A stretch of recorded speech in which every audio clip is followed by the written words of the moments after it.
Alright, so good day everybody, and welcome back to the channel. I'm Peter. For those of you that are new here, welcome.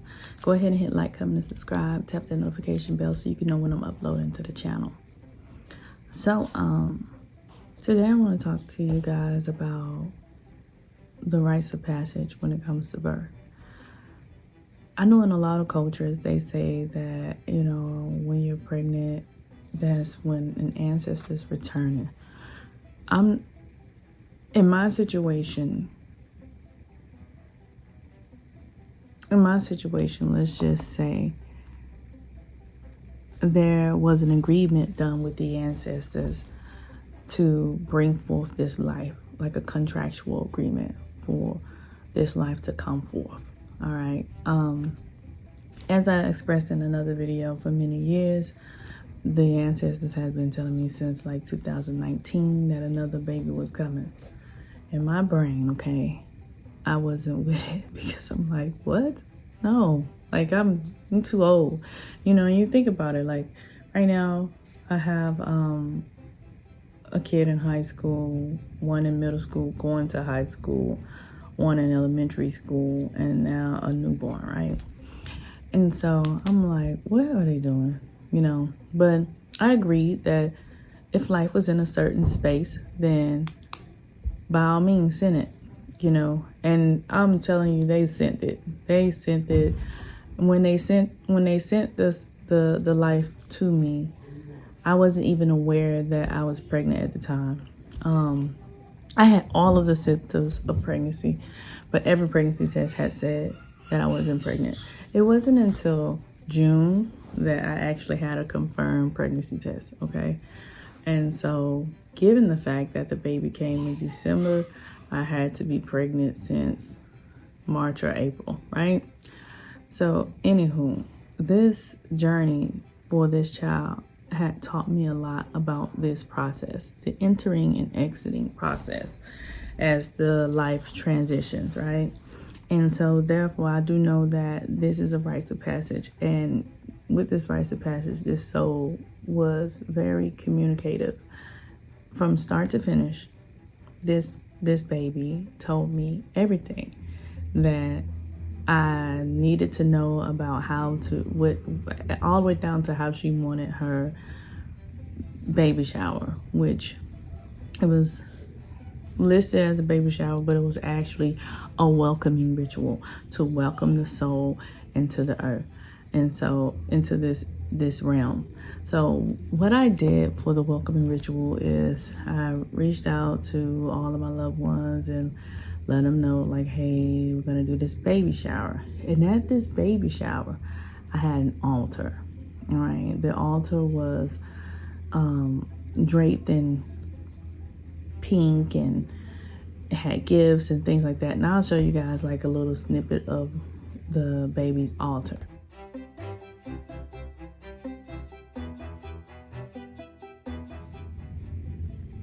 And so I handcrafted a bracelet for the baby so that she can have something of my energy to help welcome her into this space. Of course, like any altar, you light a candle to invite the spirit in or welcome the spirit in. And when I tell you that this welcoming ritual was everything that I dreamed of, even like down to what my attire was. My attire, I had the Capricorn horns, and the bottom of my dress was like mermaid shape to represent the sea goat, you know, because I felt strongly that she was going to be a Capricorn, and I felt very strongly that she was going to be a first deacon Capricorn. And I felt very strongly that it was going to be the 22nd of December. And so back to the story that I was telling. So we did the welcoming ritual, and that went over well. And when I tell you, like, during that space, like, you can really, during your pregnancy, you can really connect to the spirit of the baby, and the baby can really tell you what's going on. Even in the beginning, the communication that I had with the ancestors on, you know, how the baby was going to come through, the things that the baby was going to need, the space that I was going to be in my life in order to bring the baby in, healing work that I would have already have rectified before bringing this soul into the earth, because that would be, there couldn't be any old ancestral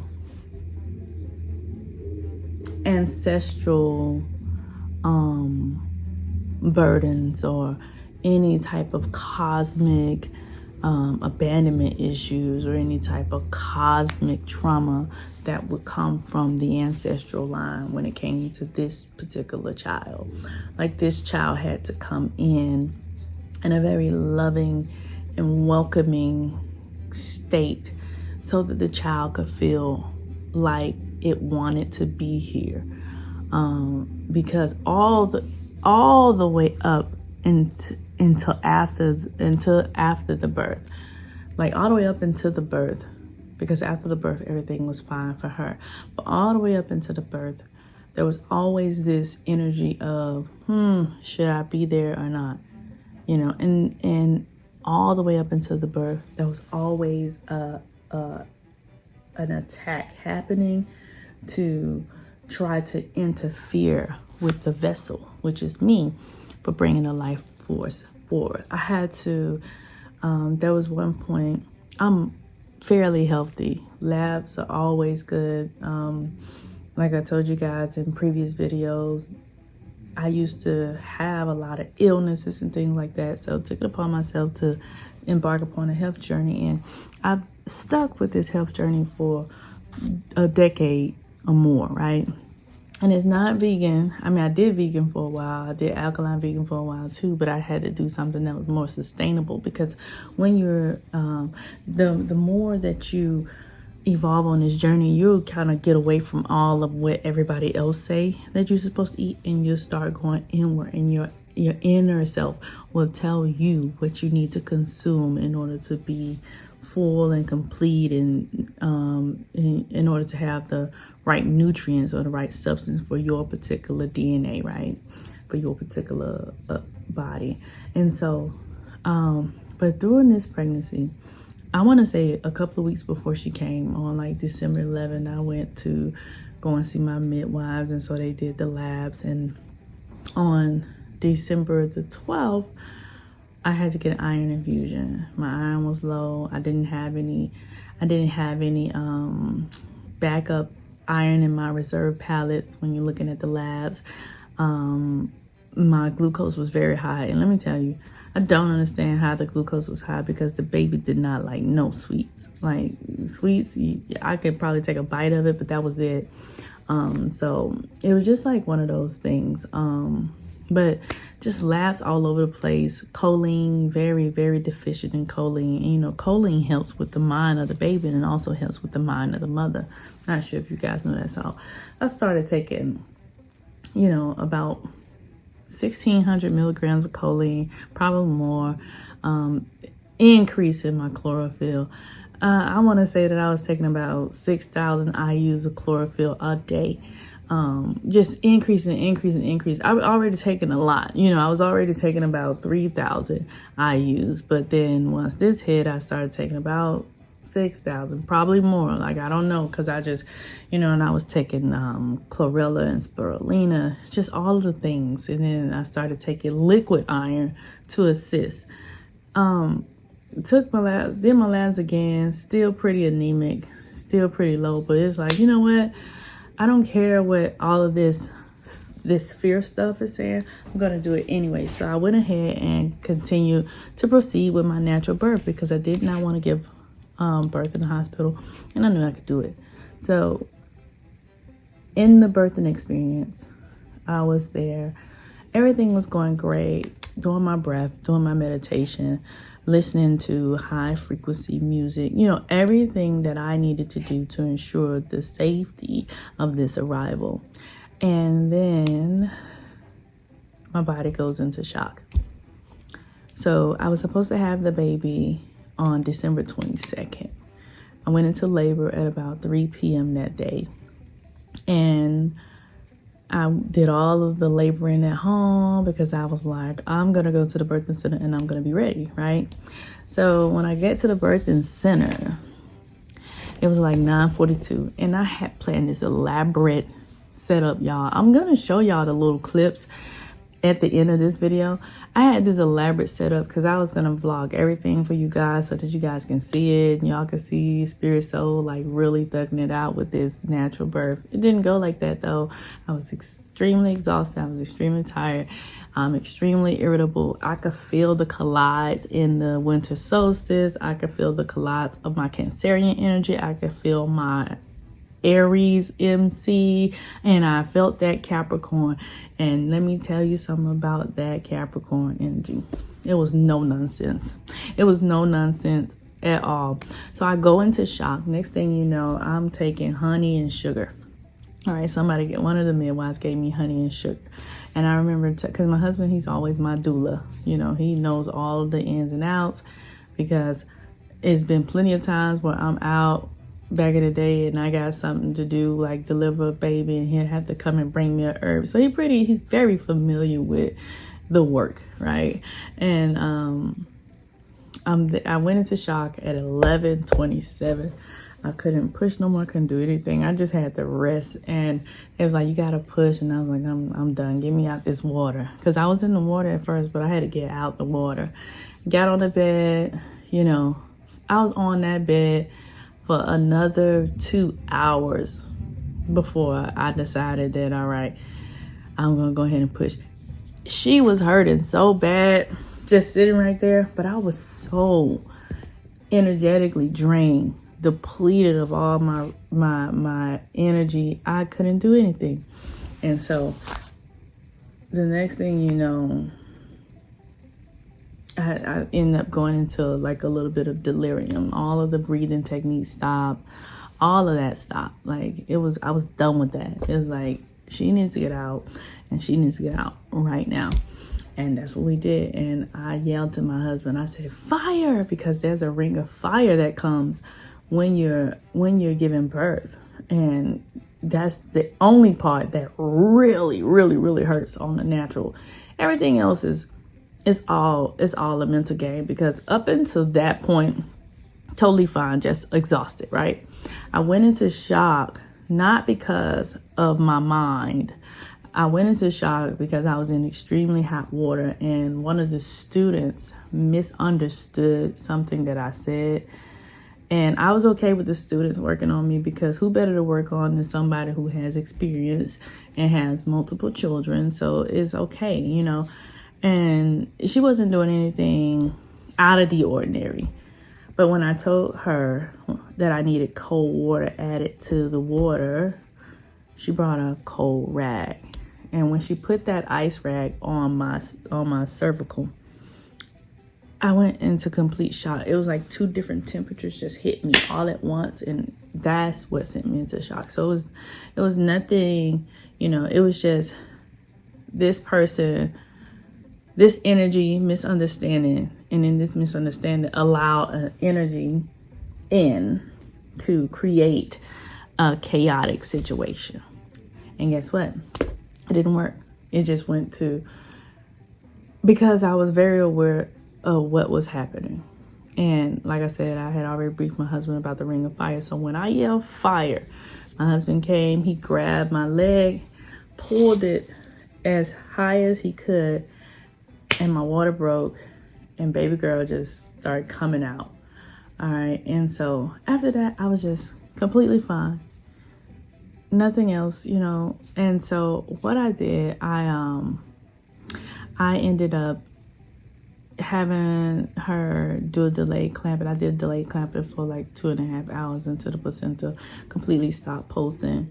So I had her at 2 something in the morning, and then by 6:30, I was eating a grilled chicken sandwich from Whataburger, because I was starving. Okay, so yeah, it was just like that. It was like I had her at 2 something. By 6, I was at Whataburger. By 6:30, I was at home, you know. And so it's like a 4-hour window, you know. But yeah, did the delayed clamping, did a placenta encapsulation when we dehydrated the placenta, and we ate. I take the medicine. I still take the medicine because my placenta and my umbilical, it was humongous. All right. And so I'm still taking the medicine. I take 1, sometimes 2 capsules a day. And I'll probably be done by the time that she's 3 months. But yeah, but that was a very interesting experience. But what it allowed me to see is that, like you say, like everyone always say, as above, so below. There are things that are happening in the spirit that are physically happening at that time, you know. But I'm just grateful for a very safe delivery. I'm grateful that, you know, nothing, you know, happened to where I had to go to the emergency room or anything like that. Following the delivery, there were 3 times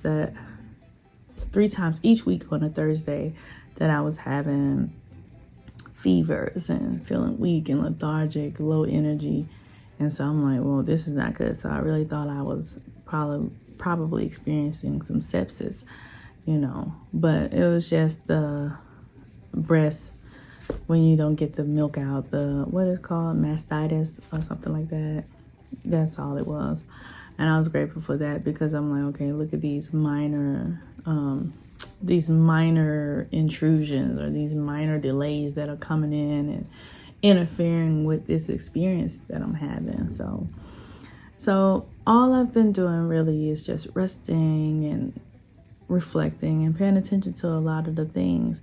But I'm just so grateful that the ancestors allowed me to bring forth another life into this DNA. And the ancestors that I was communicating with for the arrival of the child were my Haitian ancestors, by way of my husband. My husband is Haitian, and so his ancestors were sending 2 souls through. And one soul was another family member, and on his side of the family, and she had her baby, her spirit baby came through the portal a week later, and her spirit baby was 4 weeks early. Now there are 2 more babies coming through the line on my side of the family. So I'm just very interested at what these little babies are about to do when they get older, because I know that these little babies are special. And these little babies, not saying that all the babies aren't special, because all the babies have their own assignment, but they have a particular assignment for their generation. And so I'm very interested to see how they continue the work that we've started, you know, because I'm telling you, by 60, 65, I'm ready to be grandma. I'm ready to be sitting back and just watching like everything unfold and seeing how these precious little babies maneuver and navigate through their lives, you know. So baby girl was born on a Saturday, and Saturday born children, you know, they have to go through certain Saturnish things, and y'all know Saturn teach very, very, very tough lessons. But the great thing is both her parents are Saturday born, and we're both cardinal signs as well. And what that allows is for her to have a great balance in her upbringing, so that she will be able to navigate that hardship when it comes. Okay, so that's pretty much it. And also, if y'all want to know more about those dates and what they mean, I'll be happy to just put out a quick little video on what being born on certain days and certain times mean. Because again, I started in astrology. I love astrology. I love numerology. It's how I do everything. It's even why I did not want to have the baby on the day that I had her, because everything in the cosmos said no. But the day prior, everything in the cosmos said yes. So that's pretty much it, you guys. I'm going to share with you guys a snippet of everything, you know, just a little snippet of what was happening in the up until the birth. I didn't get to get the birth on there, but I did get after birth. So that's pretty much it. I hope you guys enjoyed this message, and I'll holler at y'all. So I'm having my contractions right now. They get kind of intense. Not so intense that I'm gonna go to the birth center right now, but I'm gonna go in a minute. Well, not in a minute, but when they become unbearable. But here's the thing. I had like this whole plan, like everything I was gonna do, like show y'all me getting ready. That's out the window. Like, I thought about it and I was like, man, this is exhausting. So I'm gonna try my best to get as much food as I can, but y'all already know how this go. You know, every baby different. So I had all that energy with the last one, but I don't got none with this one. So I'll keep y'all posted on what's going on and everything like that, though. All right, so we're at the birthing center right now. Contractions are like 2 minutes apart. We're about to go do some stool sits so that we can help speed the process along. I'll get a fuller view of the birthing room later.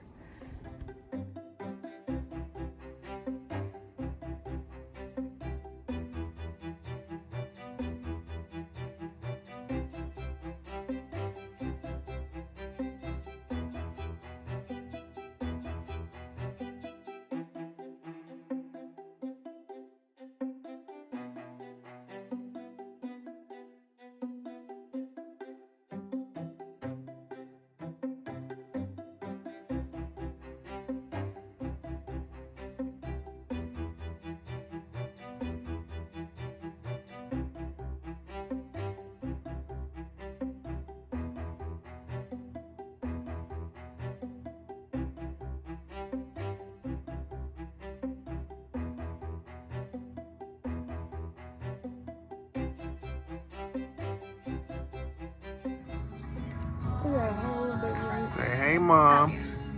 Hey. Baby girl Alexis. December 23rd, 2023. Capricorn. Hey y'all, so the baby's here. Whew, I had all these plans to record so much stuff for y'all, but man, it was tough. Got in there, went to the birthing center, labored for like, out of the 13 hours of labor, I labored mostly at home, and then I went to the birthing center at like 9. And so I had her at like 2:46. And whew, y'all, I know a lot of people be like, oh, you know, this birthing experience, this and that and third, and I this and I'm that and feeling like this. No, that's not how I felt. The whole time I'm like, ooh, who does this to themselves? Why don't they take the medication type of deal? But to be fair, she is my biggest baby that I've ever had. She was 7 pounds and 10 ounces. And she was also 22 inches long. And so, years ago, I was diagnosed with some form of infertility, but I've been able to have children and things like that. And so it's a long process for my cervix to do all the things it need to do. It need to turn around, it need to get soft, all that, you know. But she made it on here, and she's just as precious as she want to be. She's been sleeping. I'm trying to wake her up so she can eat again, but she won't wake up. She ate this morning, and that's it. She out. So what I'm gonna do now, I'm gonna go ahead and get me some sleep, eat me some food, and get me some sleep, because I know that in the morning she's gonna want to eat. But I will definitely